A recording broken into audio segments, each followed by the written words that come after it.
नमस्कार. जय शिवराय, जय जिजाऊ, जय शिवराय, जय शंभूराज. राज्यामध्ये सध्या निवडणुकीचा माहोल आहे.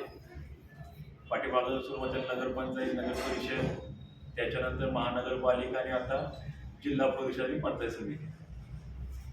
मिटिंग घेण्याचं कारण हेच आहे की सध्या ज्या ठिकाणी जिथे सातारा जिल्ह्यामध्ये असेल, सातारा जिल्ह्यातल्या 11 तालुक्यांमध्ये ज्या ठिकाणी जे रिझर्वेशन आहे, म्हणजे घटनेने जे रिझर्वेशन दिलेलं आहे, ज्या ठिकाणी ओबीसी, ज्या ठिकाणी ओपन, इतर जसं आरक्षण आहे त्या ठिकाणी जिल्हा परिषद गट असतील, गटाचे उमेदवार असतील, पंचायत समिती गण असतील, पंचायत समिती गणाचे उमेदवार असतील, त्या ठिकाणी त्या समाजाचेच उमेदवारी मिळावी, प्रत्येक पक्षाची भूमिका घ्यावी. यासाठी आज एक मराठा क्रांती मोर्चा असेल, सकल मराठा समाज असेल, संभाजी ब्रिगेड असेल, या सर्व प्रमुख पदाधिकाऱ्यांच्या कार्यकर्त्यांच्या मिटिंगमध्ये ठरलेलं आहे.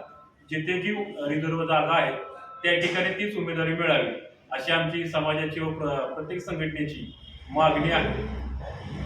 आणि या गोष्टीचा सर्व राजकीय पक्षांनी विचार करून योग्य तो निर्णय घ्यावा, अन्यथा समाज एक वेगळ्या भूमिकेत किंवा वेगळ्या मानसिकतेत जाईल असा सार्वभौमिक अंदाज जिल्ह्यामध्ये आहे. तरी सर्व राजकीय पक्षांना आमची विनंती राहील की ज्या ठिकाणी जे रिझर्व्ह जागा आहेत त्या ठिकाणी तेच उमेदवार मिळावे अशी आमची प्रामुख्याने या ठिकाणी मागणी आहे. धन्यवाद.